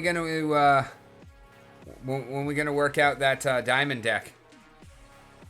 Uh-oh. Rick's trying to get paid. No, Rick's just trying to play. This season has been terrible. What do you mean? What's been going on? I haven't been playing because I don't have any cards. Well, I mean, but then it stopped you from raging, so I guess that's kind of a good thing. Do you think it stopped me from raging? There are still machines, Jim. Uh-oh. Uh-oh. Yeah. I'm down to rage against some machines.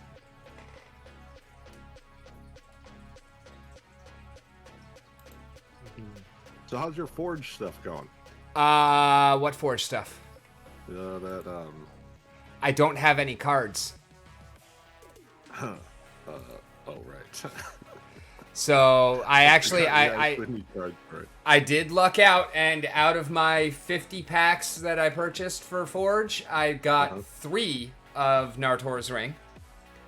And I currently have no Nartor's Rings, because I already sold them.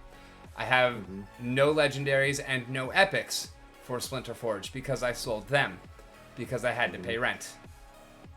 So like I've got $30. For all of it? Yeah. It was hard to come up with fair pricing because there is no market yet. So I feel like I got out a lot more than what I put in. So I'm not unhappy with the deal. It kind of sucks that I don't have anything left, but it is what it is. And when I have some cards to play again, then I can still start building up from what I've got in terms of I've got rare and common equipment still. Holozor, yeah, champion, diamond, either way. It doesn't even necessarily have to be all max everything. I just want to be able to play. I know you don't have extra of max level of everything, but I'm still working at it.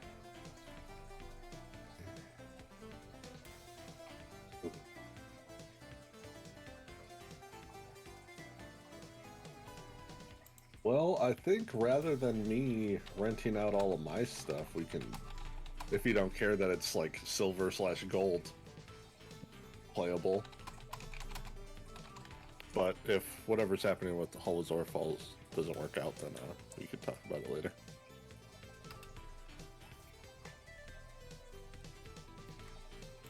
Yeah, I mean, I'm definitely keen to figure out something, whether it's a champ or diamond level deck from Holozor or Dwayne or some combination of the two, or the gold from you, whatever. I'm working on getting something. And SB, yeah, that's a good call. Please don't forget, y'all. It should hit in time. Get your SPS from the ball, stake it, and power up your votes. I did not participate in this brawl because no cards, so that won't help me.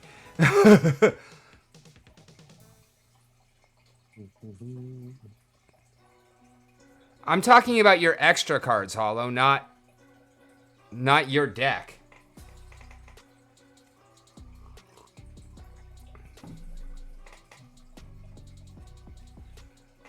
I know you don't have a full extra set, is what I was saying, but I know you've got some. And between the three of you guys, I'm fairly certain that I could piece together something pretty solid. I don't need to be going infinite there. Yeah, I'm not talking about your deck that you're playing. I don't want to leave you. I know they're on Holozaps. Let's actually go take a look. Did we get paid from Deal yet? No, that happens tomorrow. Oh, okay.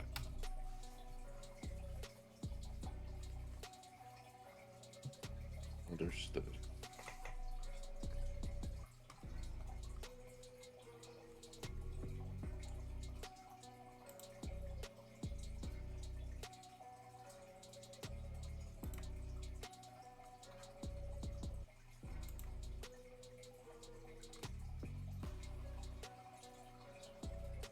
That 5,000 level 1 wood nymphs would not very much help, but yeah, he does have 300 maxed wood nymphs, which, one of those would be helpful. Because, I mean, I would not mind getting back into wild as opposed to modern. Max level creeping ooze. What does even max level creeping ooze even do? What do you mean? It does great. No, I mean, I honestly, I've never even looked at what else he picks up. Look at that attack, dude. Goes up to 2. Yeah. He's a sneak attack monster for 1 mana. Except that he doesn't sneak. No, I'm saying if you got the rule set. Oh, yeah, okay. Yeah. And then what you do, right?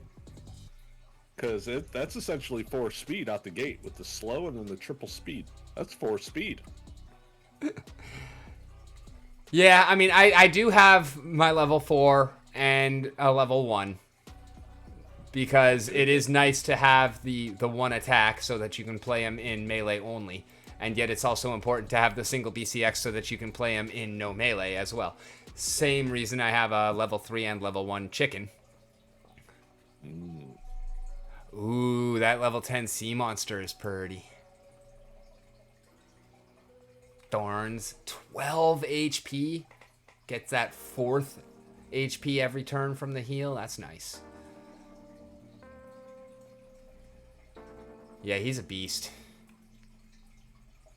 Exploding Dwarf. Retaliate, Trample. Yeah, he's insane. Especially Equalizer rule set.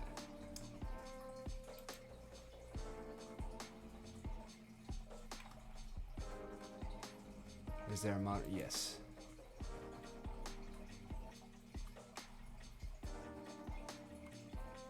Yeah, I mean, this is... it's at least a very good start.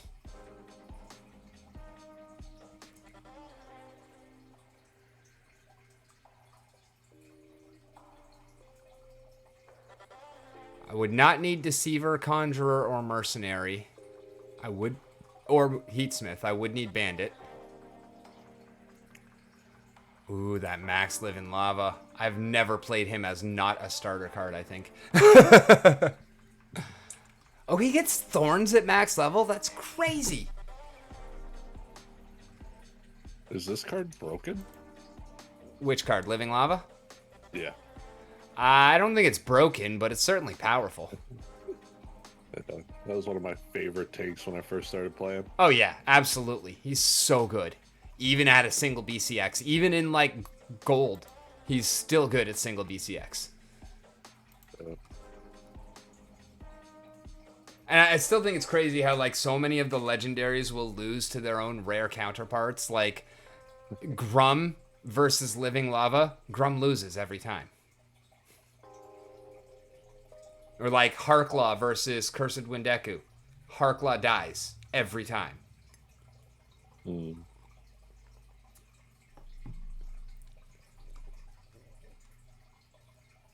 I don't think I've noticed that one.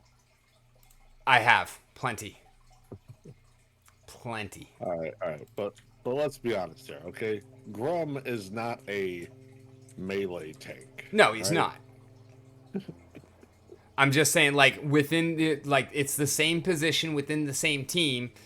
And yeah, obviously, against your opponent, Grum is probably going to be better than Living Lava, especially if they're running magic. But if they run a Living Lava, your Grum dies before their Living Lava does. And that could be changed by the rest of the team and whatnot.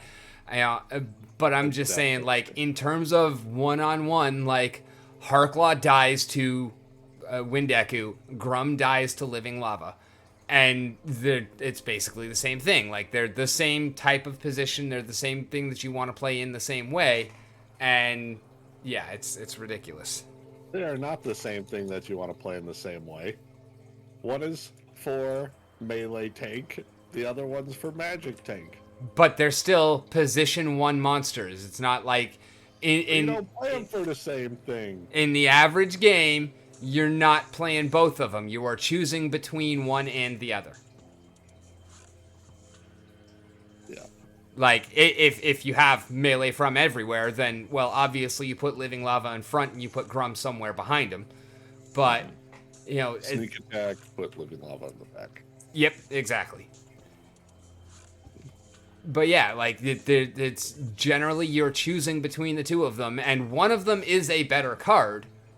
Are you saying Living Lava is strictly better than Grum? No, I'm saying that Grum is better than Living Lava, except if you put them against each other, Grum loses. Just like Harklaw is better than Windeku, but if you put them against each other, Harklaw loses. And I find that absolutely crazy. And I feel like it's kind of the same thing with, like, Yasik and Tarsa. Like, that one not so much because the piercing comes into play and the speed comes into play.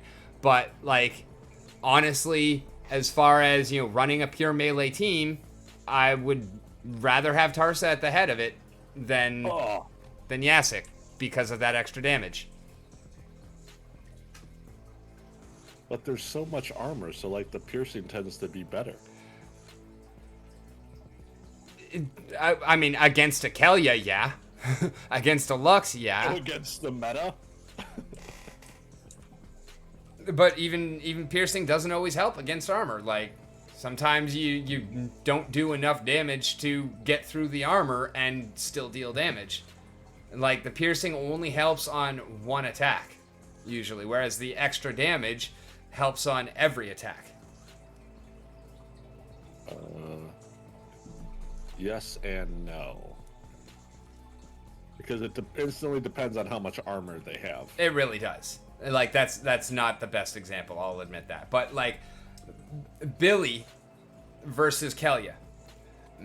I think that Billy is better in most circumstances, but Billy versus Kelia is going to tend to win because of that armor.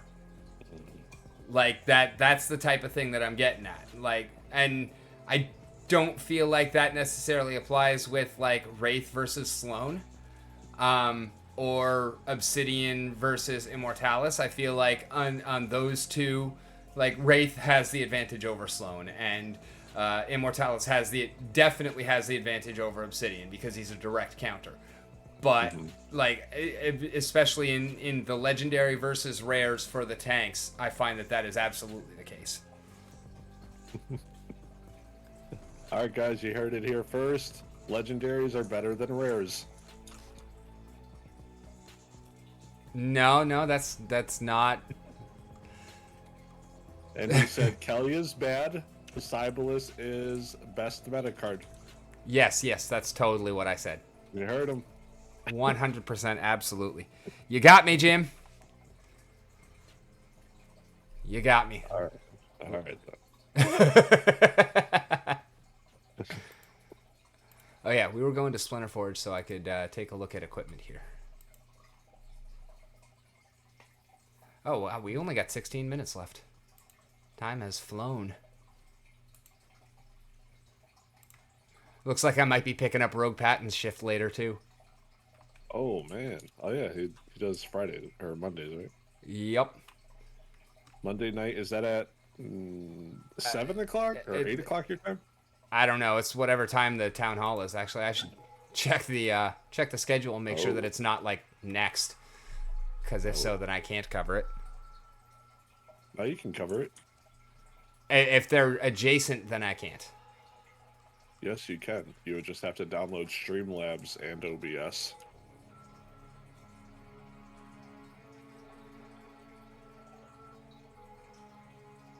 Okay, no, it's 8 to 10 p.m., so I'd be good.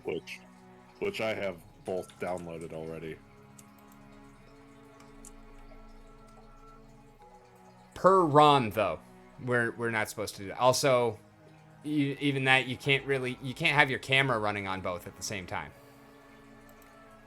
Then again, I do have two cameras, so I guess I could make that work. But that's also fine.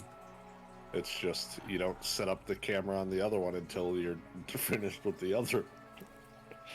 You can reactivate it. Yes, Town Hall is in 2 hours, and that will be the same time that Rogue is scheduled. So if I do end up getting that,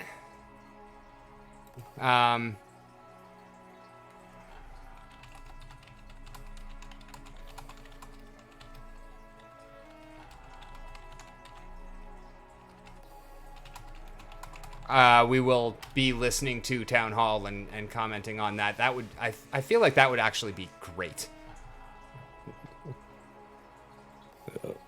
Watch it live. Yeah, exactly. Do it live, and have the Splinterlands TV going at the same time, and yeah, that would be great. I would love to do that. And would you be interested in joining for that? Like we normally do our... well, like we intended to normally do our Town Hall reactions. I know I do have some stuff going on tonight for testing and stuff for Hobbies and Happiness. So I will get back to you on that. Fair enough. Also, I have to get confirmation and whatnot from him as well, so I have not heard anything back yet. But... Splinter Forge, equipment. Let's see what we do have.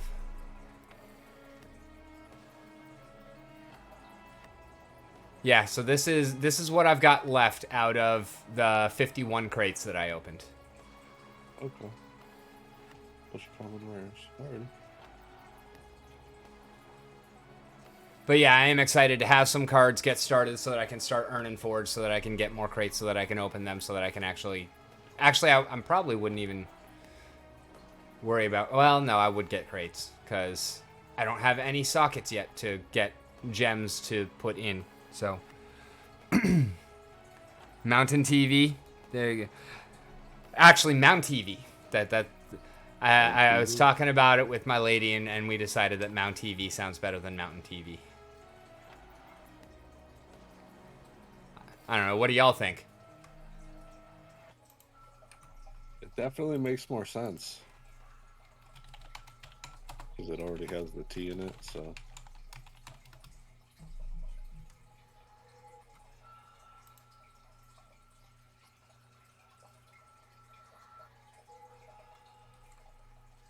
I don't need to be on there. I need to be on here. I need to go claim.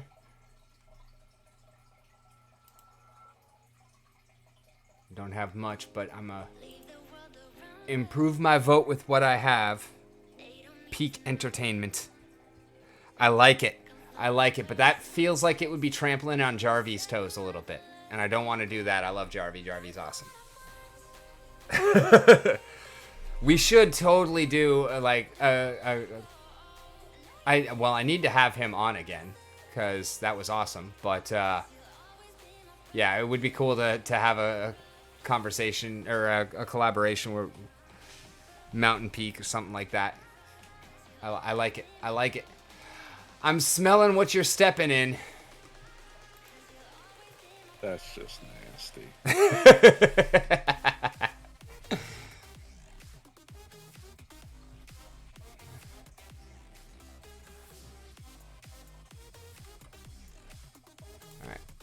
Claimed there, nothing left. Let's stake this 4.768.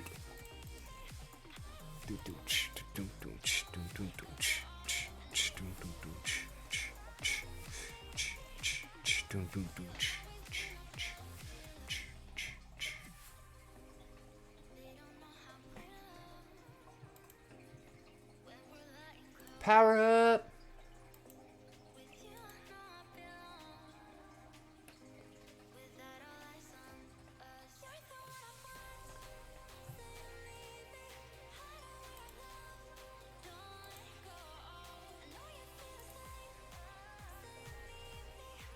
All right.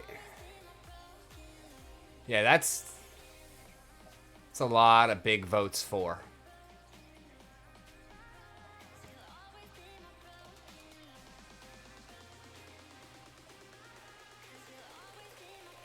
I'm glad to see that there's at least a few big votes against. We should start messaging every single person who's voted for and tell them to change their vote. Just like get them 100 messages in their inbox or something like that. Like, Yeah, I know. Yeah, probably don't say that out loud. You could get in trouble. Yeah. Don't do that. I don't know how we would go about it anyways. It's not like, we've got email addresses for them or anything like that. Like, you can find them on Peak. I mean, nothing.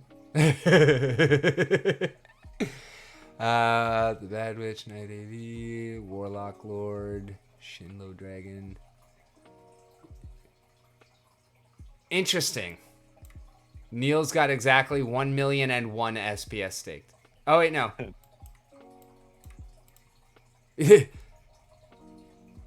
So he's got exactly 1,000,000 on one account and exactly 1,000,001 on the other. Yeah. Is Shinlo Dragon also his? That's funny. I have no idea. Because it would be funny, actually, if all three of these, or all four of these are his. Warlock Lord, Shinlo Dragon. Yeah. I don't know. I don't know if it is. Because, I noticed that when I was looking at the SPS summary. I didn't actually see the names attached to them, but... Well, Oh, Brybro voted against it. Way to go, Brybro. Proud of you.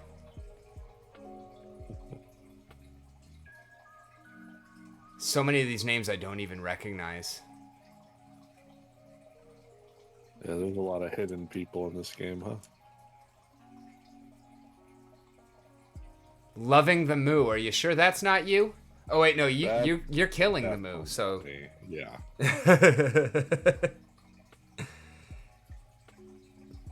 Oh, tag. Yep. No, that's make demands. Their investment will lose value. I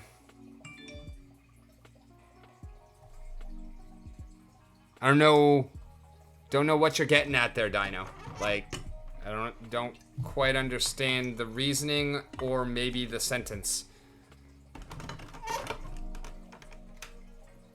It's called lobbying. Yeah, and that is exactly the problem. Well, no, that is not exactly the problem. That is exactly part of the problem with America.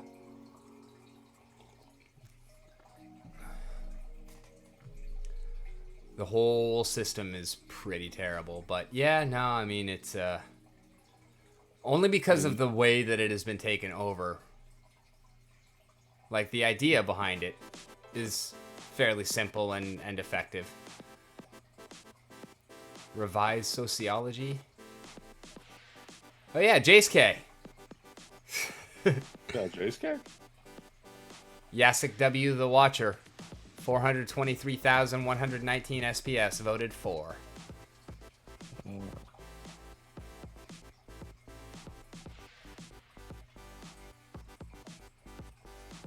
Stever voted for it. Nardian voted for it. Come on. Kyokiz voted for it. Okay, you have the information to know better. Come on. Where's Tails at? Way up here. And he voted for it. Tails voted for it, huh? Oh, yeah. Dang. Oh, wait, no, that's Cryptomancer. Oh, okay. We're looking for Sinister or Tails of the Cryptmancer. I don't know his IGN. I think it's Sinister. I don't think he has Tails.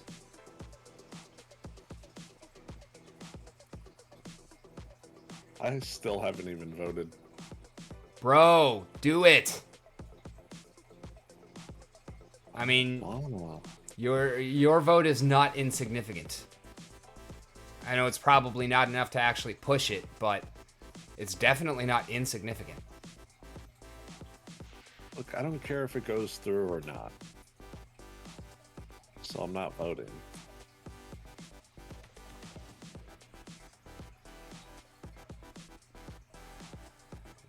Yeah, I'm actually not seeing Sinister. Oh, I guess he doesn't exist. Oh, no, there it is. 191,827 SPS voted for.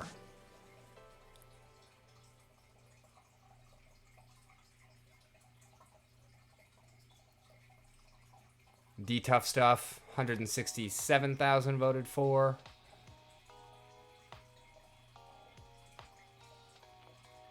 Vote no, Jim. Don't waste your vote on it, no.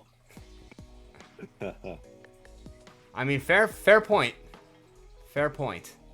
No, I don't think I will. Foyer, 142,000 for. Ugh. Great player 2020. What a name.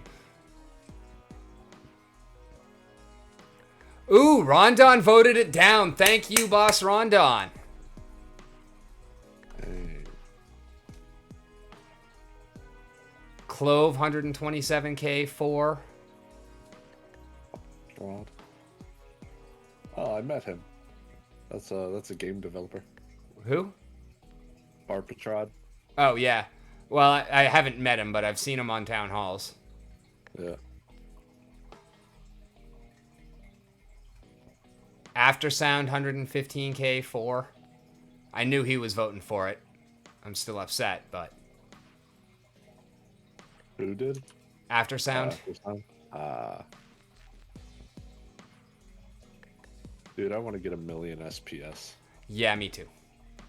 You're gonna get there a lot faster than I do, but. I want to get a billion. Now. A bill? What? I wanna be a billionaire so freaking bad. Buy all of the You know things you're gonna I get never copyright had. strike, right? I'm not playing the song. I'm singing it, so I think we're okay. It doesn't matter. It doesn't matter. Also, I changed the word. You go into jail now. Salimi voted it down. 93,000 SPS. Way to go. Celine Dion? No, Salimi. Oh, I don't know who that is. Another one of the Splinterlands TV streamers, I believe. Oh, okay. At least I think that's how I know the name.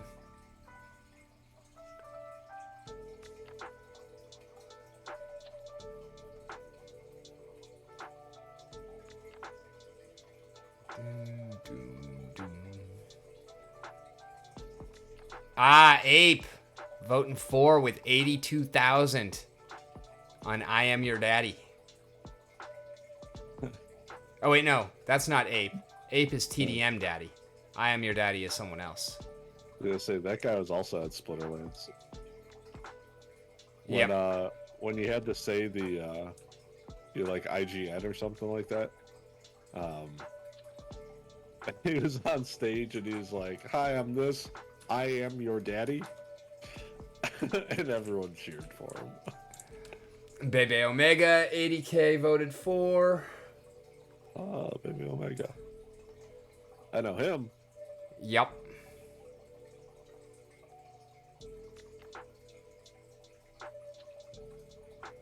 And no, I'm not really making a naughty list. I'm just going through and seeing. I've never actually done this before, but it's interesting. Yep, Dwayne is still 4 with 70,000 SPS. Shame on you, Dwayne. Just messing. That's actually one reason for me to go vote now, just to counteract Dwayne. There you go. There you go. Perfect. Yeah, any reason counts. Any reason counts. Any reason counts. Mum pulls 67K4. Trolls 67K4.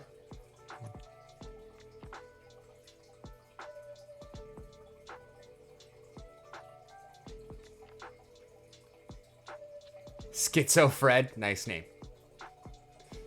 Sylvia, 63K4. No!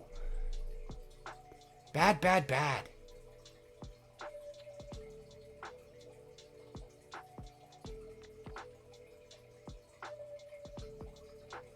Oh, crap. We are almost out of time. Thank you all for joining. We got less than a minute left. And coming up next is Zertz, hopefully. It's red, so maybe he is not active yet. But if we are down, then we should be back in 2 hours. Hopefully, I will be able to cover for Rogue Patton. If not, then we'll be down for 4 hours. But we will have Town Hall regardless in 2 hours. And I will be back on in 6 hours on my own personal channel. So if nothing else, I'll see you then. In the meanwhile, I've been Rick. You've been on the mountain. Thank you, Jim, for hanging out. Thank you, Dwayne, for joining us earlier. And y'all have a wonderful evening.